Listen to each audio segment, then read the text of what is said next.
আসসালামু আলাইকুম রহমতুল্লাহি ওবারাকাতুহু। নাহাস কিচেনে সবাইকে স্বাগতম। আশা করি সবাই ভালো আছেন। আমিও আলহামদুলিল্লাহ আল্লাহর রহমতে ভালো আছি।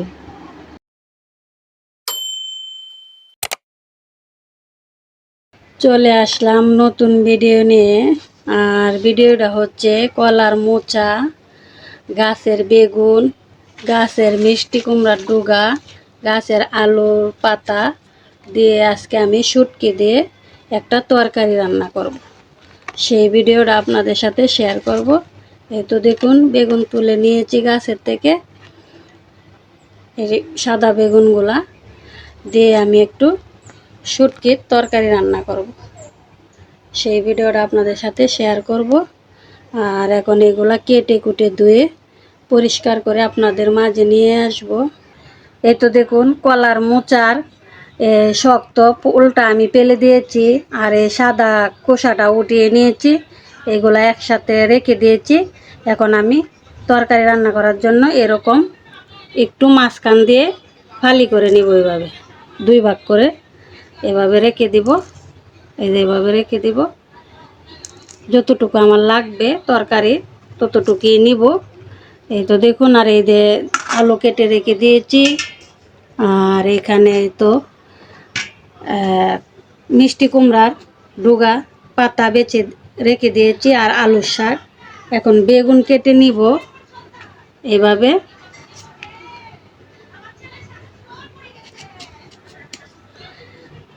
এভাবে বেগুনটা কেটে নিব, আর পানিতে রেখে দিব কষটা ছাড়ার জন্য। সবগুলা কেটে কুটে ধুয়ে পরিষ্কার করে নিয়ে আসবো আপনাদের সামনে। আর শুটকি দিয়ে আমি তরকারিটা রান্না করে নিব। কমেন্ট করে বলবেন কলার মোচা দিয়ে তরকারিটা কেমন হয়েছে। চলে আসলাম চুলার কাছে শুটকির তরকারি রান্না করার জন্য। আর চুলাতে একটা কড়াই বসিয়ে দিয়েছি, দিয়ে দিয়েছি পরিমাণ মতো তেল। এখন দিয়ে দিব পেঁয়াজ কুচি,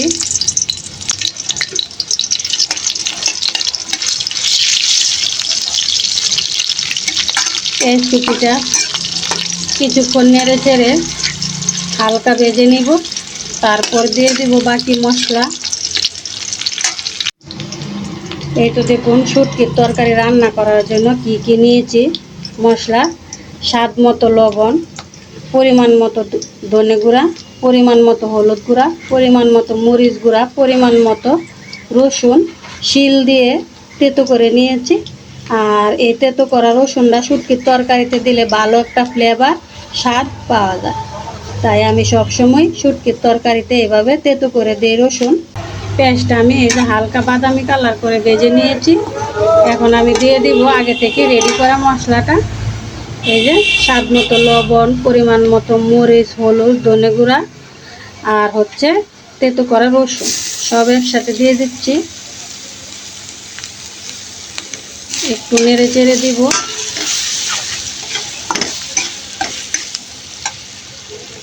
অল্প একটু পানি দিয়ে দিব মশলাটা ভালো করে কষার জন্য, যাতে পুড়ে না যায়। এই তো অল্প একটু পানি দিয়েছি। আর এভাবে নেড়ে চেড়ে ভালো করে মশলাটা আমি কষিয়ে নিব। এই তো দেখুন, শুটকি তরকারি রান্না করার জন্য আমি কি শুটকি নিয়েছি। এই তো এখানে পুঁটির শুটকি আছে। এই পুঁটির শুটকি আমার নিজের হাতের দেওয়া। আমি নিজে কেটে কুটে ধুয়ে পরিষ্কার করে শুটকি করে রেখে দিয়েছিলাম। সেই শুটকি দিয়ে আমি আজকে কলার মোচা তরকারিটা রান্না করব। তো এই তো দেখুন, মশলাটা প্রায় কিছুটা কষানো হয়ে গেছে। এখন আমি দিয়ে দিব ধুয়ে পরিষ্কার করা শুটকি। মশলার সাথে শুটকিটা কষিয়ে নিব ভালো করে। এভাবে শুটকির তরকারিটা রান্না করলে খুবই ভালো একটা স্বাদ পাওয়া যায়, ফ্লেভার পাওয়া যায়, অনেকটা ভালো লাগে। যারা এইভাবে রান্না করে খান তারা তো জানেনই। আর যারা এখন ওইভাবে রান্না করছেন না, একবার খেয়ে দেখুন এভাবে রান্না করে মশলার সাথে ভালো করে শুটকিটা কষিয়ে দেখবেন, খুবই ভালো লাগবে, স্বাদ লাগবে।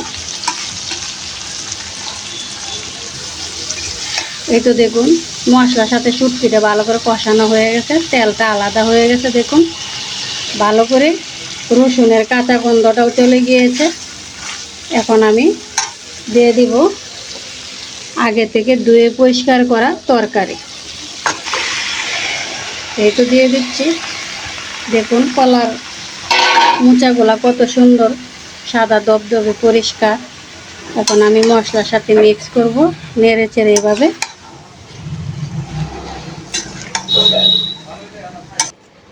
এই তো মশলার সাথে মিক্স করে নিয়েছি। এখন আমি ঢাকনা দিয়ে ঢেকে কিছুক্ষণ তরকারিটা ভালো করে কষিয়ে নিব, তারপর ঝোলের জন্য পরিমাণ মতো পানি দেব। এই তো দেখুন কলার মোচা কিছুটা আমি তরকারি রান্না করতেছি শুটকি দিয়ে, আর কিছুটা আমি ভাজি করব, তাই কুচি কুচি করে পলি নিয়েছি। স্বাদ মতো লবণ, পরিমাণ মতো হলুদ দিয়ে গুছিয়ে নিয়েছি। আর এখন আমি ভাজি দিয়ে করব। কিছু কাঁচামরিচ দেব, গাছ থেকে কাঁচামরিচ তুলে আনবো, আপনাদেরকে দেখাবো। আমি গাছ থেকে কাঁচামরিচ তুলে নিব।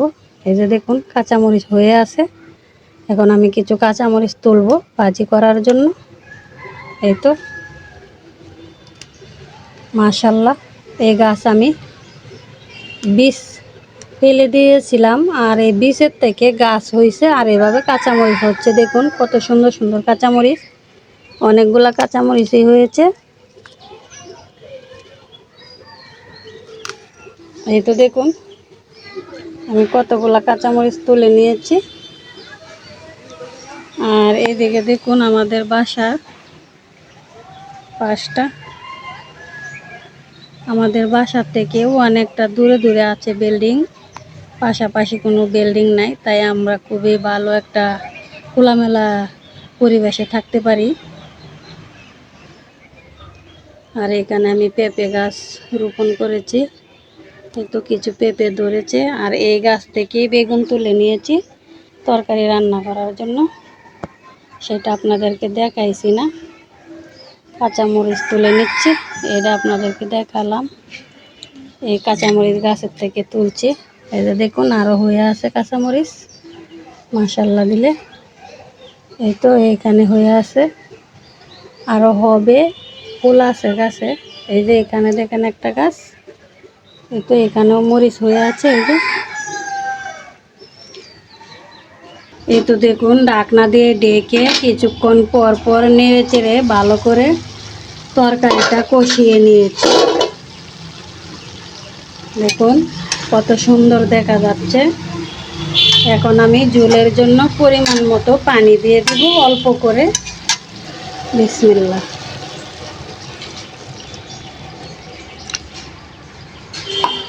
এই তো অল্প করে ঝোলের জন্য পানি দিয়ে দিচ্ছি, কারণ কষিয়ে নিয়েছি ভালো করে, আর শুটকির তরকারিতে এত পানি দিলেও ভালো লাগে না, তাই আমি একটু পোড়া পোড়া করে রান্না করব।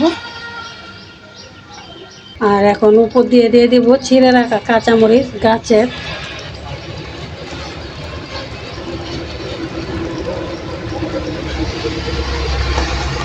আমরা বাঙালিরা অনেকেই, আমরা বেশিরভাগ এরকম শুটকির তরকারি পছন্দ করি, খেতে খুবই ভালো লাগে আমাদের কাছে। তো আপনারা বলবেন কারা এরকম শুটকির তরকারি খেতে ভালোবাসেন, কমেন্ট করে জানাবেন। আর আমার তরকারিটা রান্না কেমন হয়েছে রেসিপিটা জানাবেন। তো এখন আমি ঢাকনা দিয়ে ঢেকে কিছুক্ষণ ভালো করে শুটকির তরকারিটা রান্না করে নেব।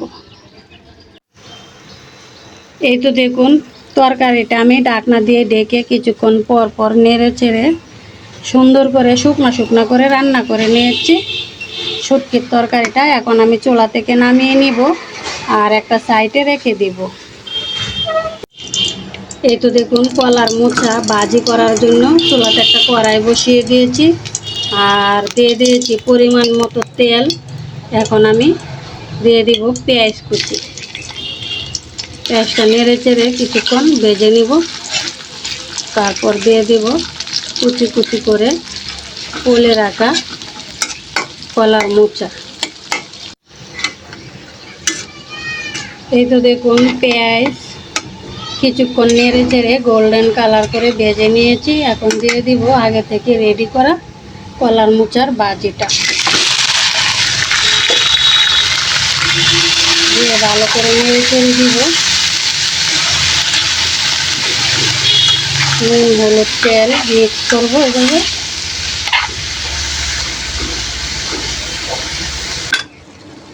এই তো নেড়ে চেড়ে ভালো করে মশলার সাথে মিক্স করে দিয়েছি। এখন ঢাকনা দিয়ে ঢেকে কিছুক্ষণ পর পর নেড়ে চেড়ে ভাজিটা সুন্দর করে নিব। এই তো দেখুন ঢাকনা দিয়ে ঢেকে কিছুক্ষণ পর পর নেড়ে চেড়ে আমি ভাজিটা প্রায় সিদ্ধ হয়ে গেছে। এখন এই পর্যায়ে দিয়ে দিব ছিঁড়ে রাখা কাঁচামরিচ, আর দিয়ে দিব একটা ম্যাগি মশলা। এই তো দেখুন ম্যাগি মশলাটা দিয়ে ভালো করে নেড়ে চেড়ে কিছুক্ষণ পর পর ভাজিটা আমি রান্না করে নিয়েছি। এখন নামিয়ে নিব। আর ম্যাগি মশলা দিয়ে ভাজি করলে খুবই ভালো লাগে, তাই আমি ম্যাগি মশলাটা দিয়েছি। একদম ভাজিটা হয়ে গেছে, তেলটা বেশি হয়ে গেছে। আগে বড়া ভাজছিলাম, সেই তেলটা ছিল, এর মধ্যে ভাজিতে বসিয়ে দিয়েছি। তাই আমি ভাজিটা একটা বাটিতে তুলে নিব। তেলটা এভাবে চাপ দিয়ে আলাদা করে নিব।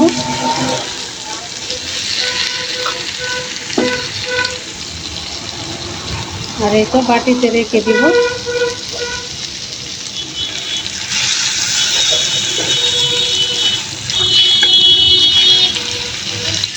ভাজিটা আমি একটা বাটিতে তুলে নিয়েছি। খুব সুন্দর দেখা যাচ্ছে, খুবই ভালো লাগছে, খুবই লোভনীয়। এখন আমি রেখে দিব। এই তো দেখুন কলার মোচার ভাজি আমি ভাতের সাথে পরিবেশন করব। এই তো কলার মোচা ভাজি ভাতের সাথে নিলাম।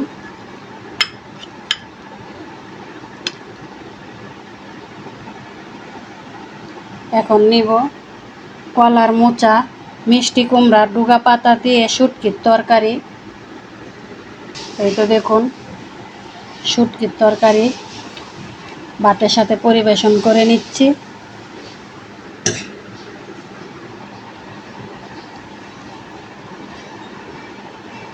কলার মোচা মিষ্টি কুমড়া ডুগা পাতা দিয়ে শুটকির তরকারি, কলার মোচা ভাজি ভাতের সাথে পরিবেশন করে নিয়েছি। আর এক টুকরা গন্ধরাজ লেবু, এই লেবুটা আমার কাছে খুব ভালো লাগে। আর এই লেবু ছাড়া আমি অন্য কোনো লেবু খেতে পারি না, তাই আমি সবসময় এরকম গন্ধরাজ লেবুটা কিনে আনি। তো আশা করি আজকে আমার এই ভিডিও রেসিপিটা আপনাদের কাছে ভালো লাগবে। আর ভালো লাগলে লাইক কমেন্ট শেয়ার করুন, প্লিজ সাবস্ক্রাইব করে আমার পাশে থাকুন। আবারও দেখা হবে অন্য ভিডিওতে। সেই পর্যন্ত সবার জন্য আল্লাহর কাছে দোয়া করি। ভালো থাকুন, সুস্থ থাকুন। আল্লাহ হাফেজ।